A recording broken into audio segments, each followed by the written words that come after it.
Tonight's DJNTV show is sponsored in part by Electro Voice, DJ Event Planner, ADJ, NLFX Professional, Promo Only,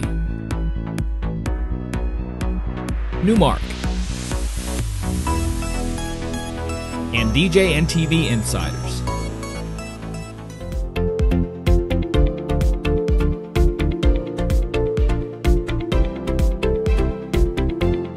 Good evening. Welcome to tonight's episode of DraxBytes. I'm your host, Dr. Drax. We're going to be here to talk about your business, talk about all things DJ and photo booth. Tonight, we're going to parse it out a little bit, though. We're going to talk about something that comes up in all the Facebook groups, insurance. No, we're not going to talk about healthcare tonight. We're going to talk about liability insurance. In a word, liability insurance protects you against liability. Think of it like your car insurance. Liability insurance on your car doesn't protect you from damaging your car. Rather, it protects you from someone suing you because you damaged them or their car. Now, the ADJA and the Photo Booth Association both have very great, strong, super affordable policies for our members. There's no reason not to be a member and have that great coverage. The thing we wanted to talk about is what's being talked about in a lot of groups, additional insured certificates. You should never pay for those, period, because great insurance doesn't require it. In the case of the ADJA and the Photo Booth Association, you can go on to your insurance policy and add those, print them out anytime, 24/7, no problems. But particularly what I wanted to talk to tonight is when a venue requests an additional insured certificate and they have some specific language. We'll break it up into three parts. They want to be named as primary on your policy, non-contributory on your policy, and they want you to have a waiver of subrogation. Let's look at those in a couple of breaks.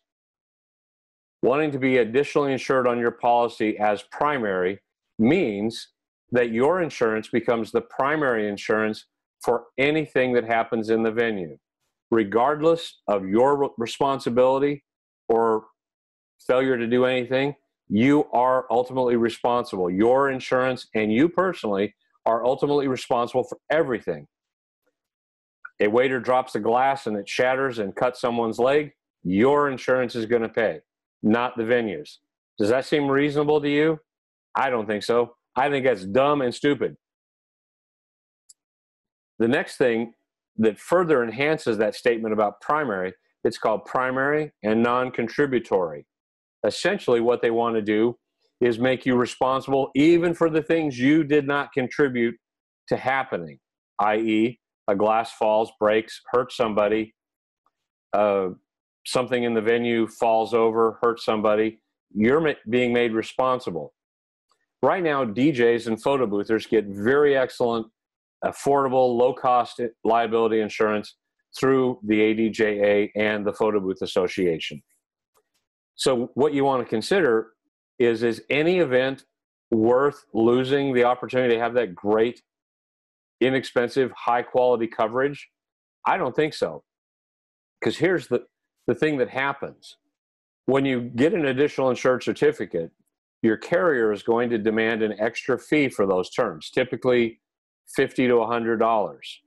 So for primary and non-contributory, you're going to pay about $100 additional for that one night's event on your insurance. Now you're thinking, that's half of what I pay for insurance for the whole year. And that's correct, because you're now having your insurance company be responsible for the entirety of the event and the property.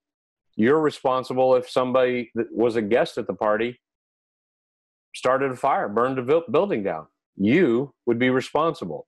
Your insurance would be responsible. You getting the religion on this? This is what shady venues try to do to take unsuspecting vendors and make them culpable for their negligence, their responsibility. That's what they get the big fee as the venue for.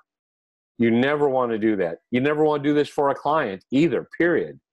because, again, these things are their responsibilities.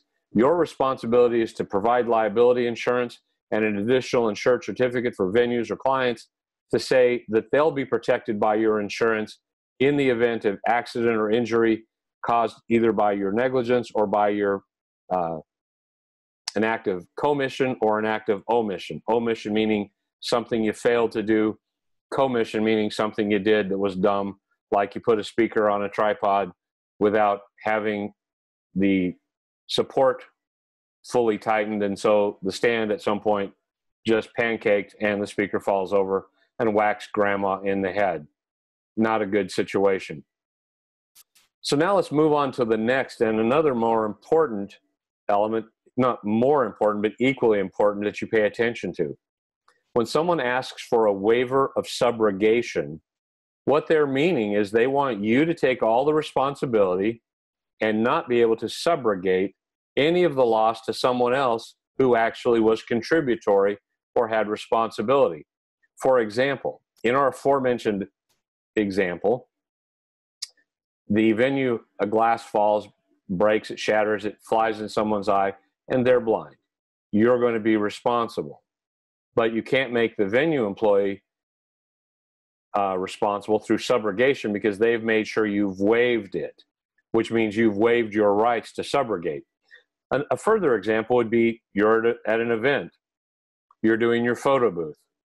Somebody trips on something that the venue did or a photographer did in their lighting.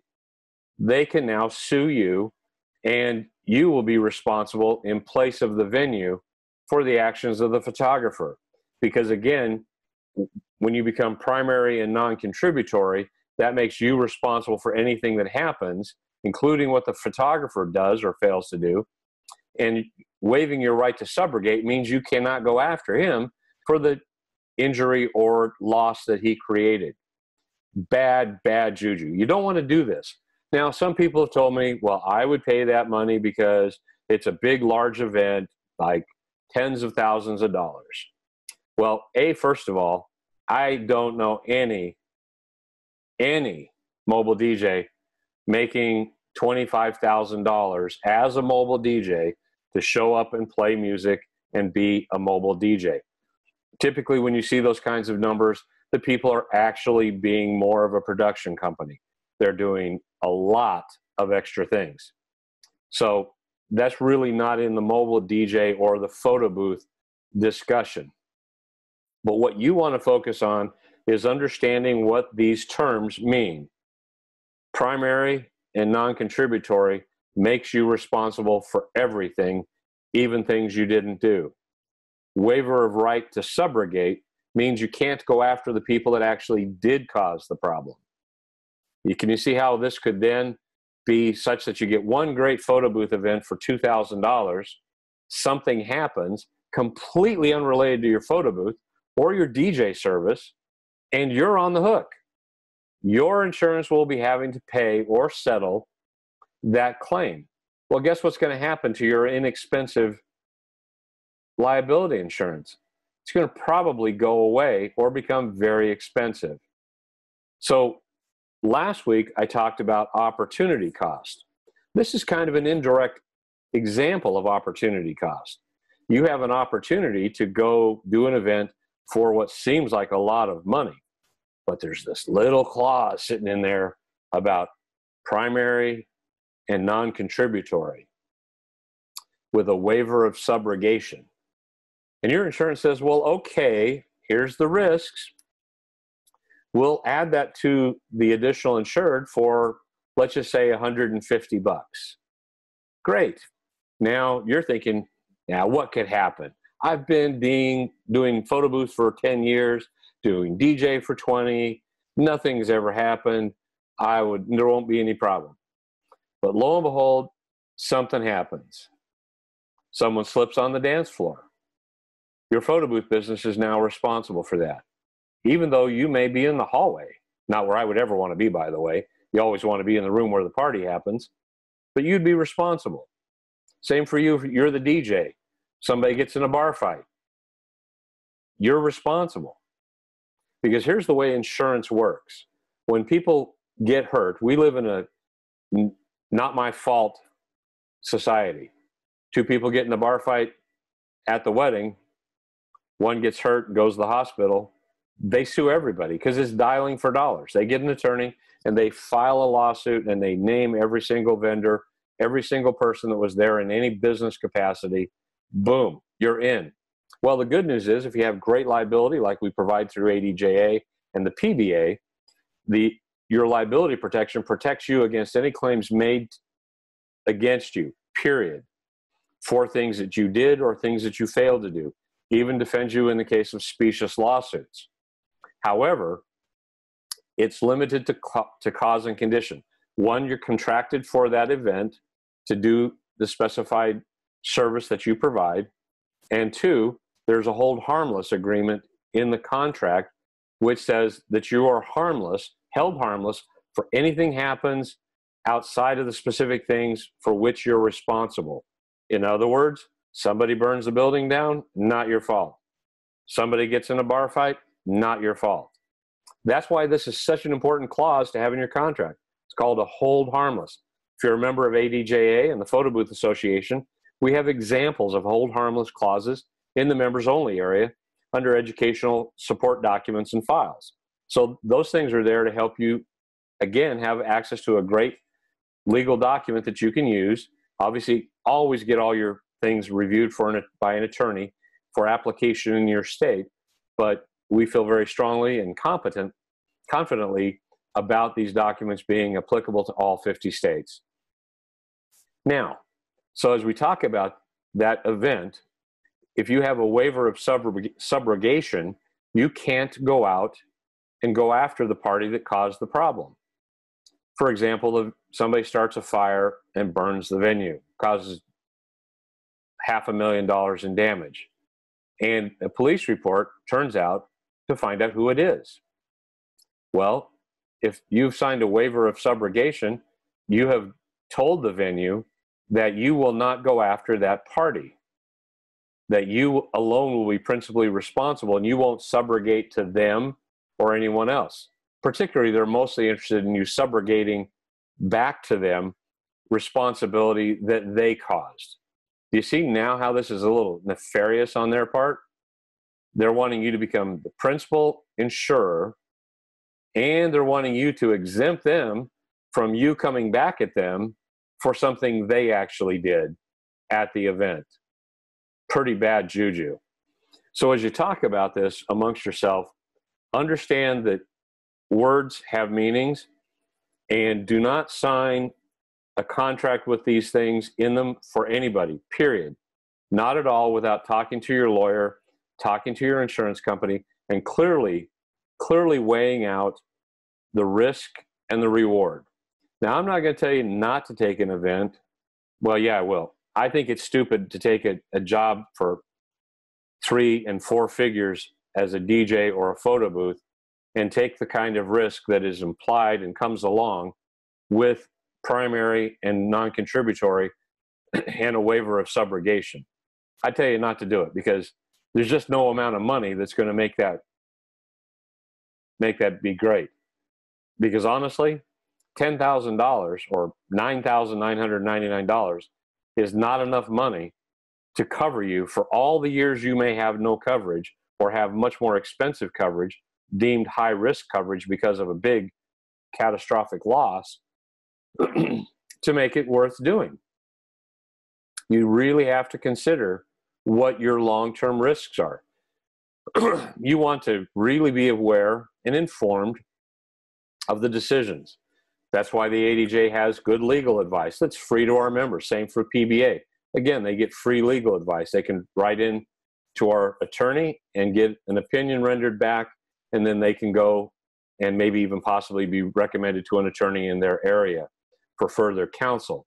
So these are great values of why you're a part of the National Trade Association for disc jockeys and for photo booths, the ADJA and the PBA, is because we bring you knowledge here free for everybody to learn.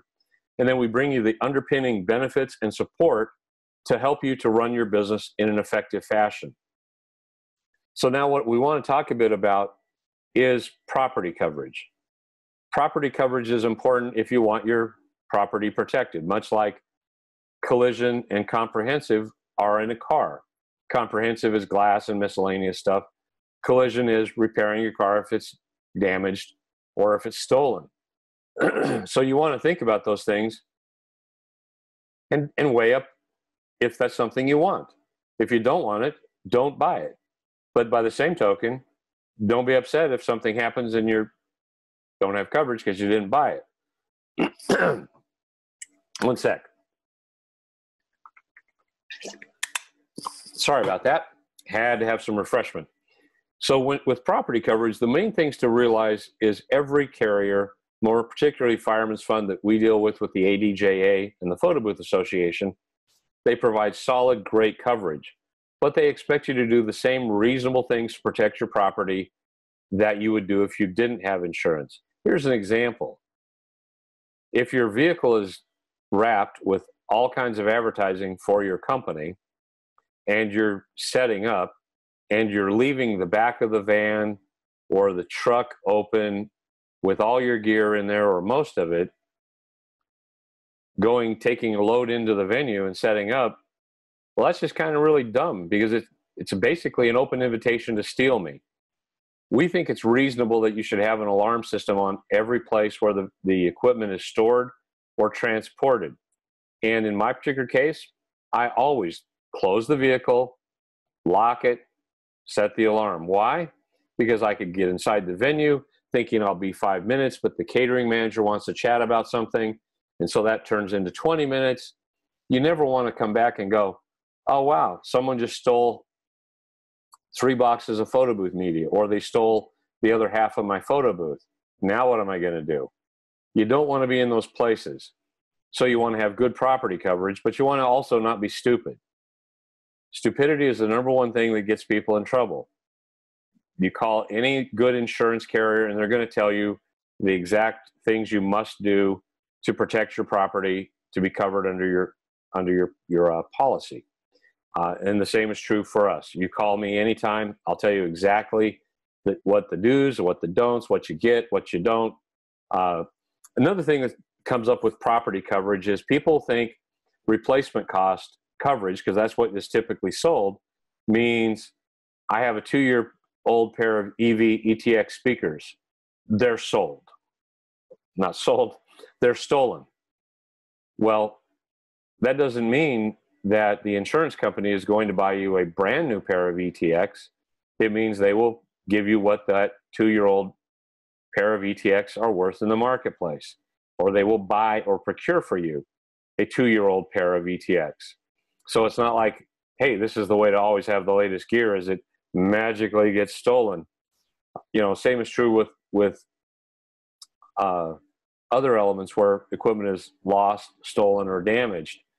Also, be able to prove that you own the property.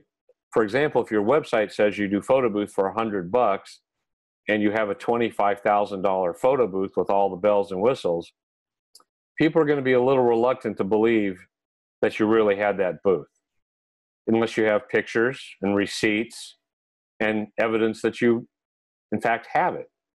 One time I had an example of a guy that, well, he was a $300 DJ, yet he claimed to have had a $70,000 line array system stolen from out of his truck.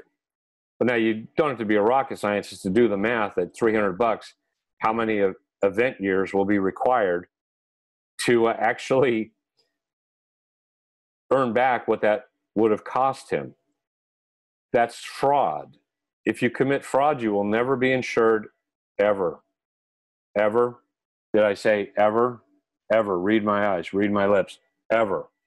So you don't want to do that. Just be upright, be honest, declare your assets fully and correctly. Also, you cannot insure half your gear and claim a full loss, because it's standard across the board.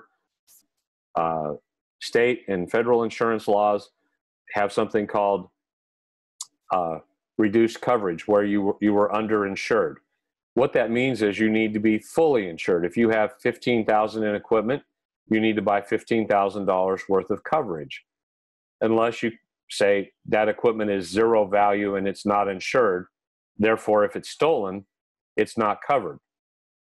But they're going to want to look at that and look at your loss, and you pretty much would want to have made a declaratory statement to your carrier that you have more than X amount of gear, but that gear is excised, it is written off, and it is not being insured specifically against loss, theft, or damage.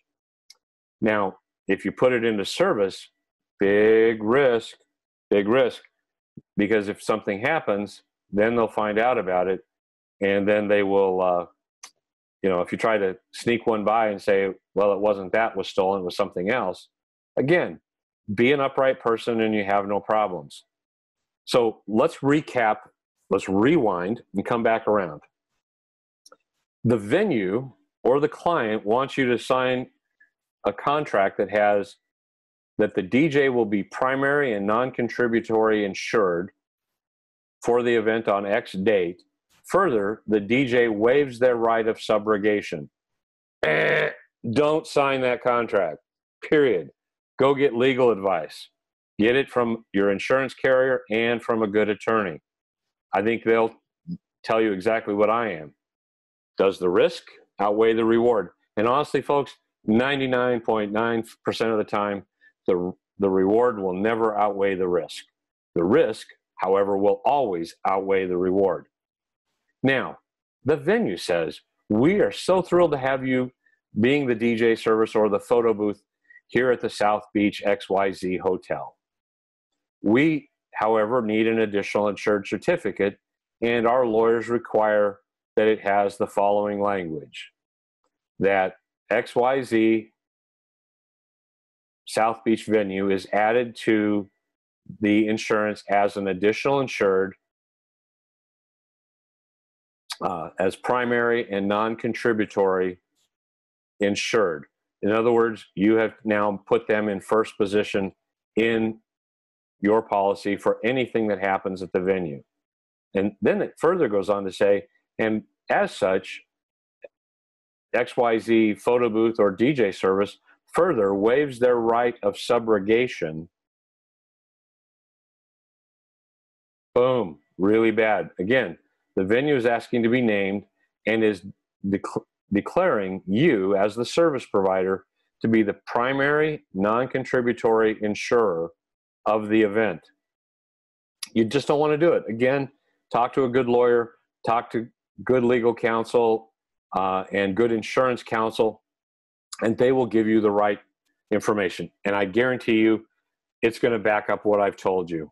We employ a very, very good attorney, and we have a great insurance company.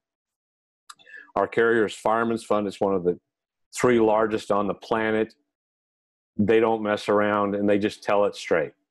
So I'm hoping that this has helped you tonight to understand the concepts of insurance, liability, and property. But mostly, I just want to focus in tonight. I know I deviated off into property a bit. I want to focus in tonight on understanding contractual liability and what it means to say the terms assumes primary and non-contributory responsibility. Further, agrees to a waiver of subrogation. Know those terms. They're nefarious. It will cost you extra money to get it added, and it can be. But what's more important than that you can add that for $150 is understanding what your risk will be if something happens, and that you could very possibly lose access to very super affordable insurance, possibly forever.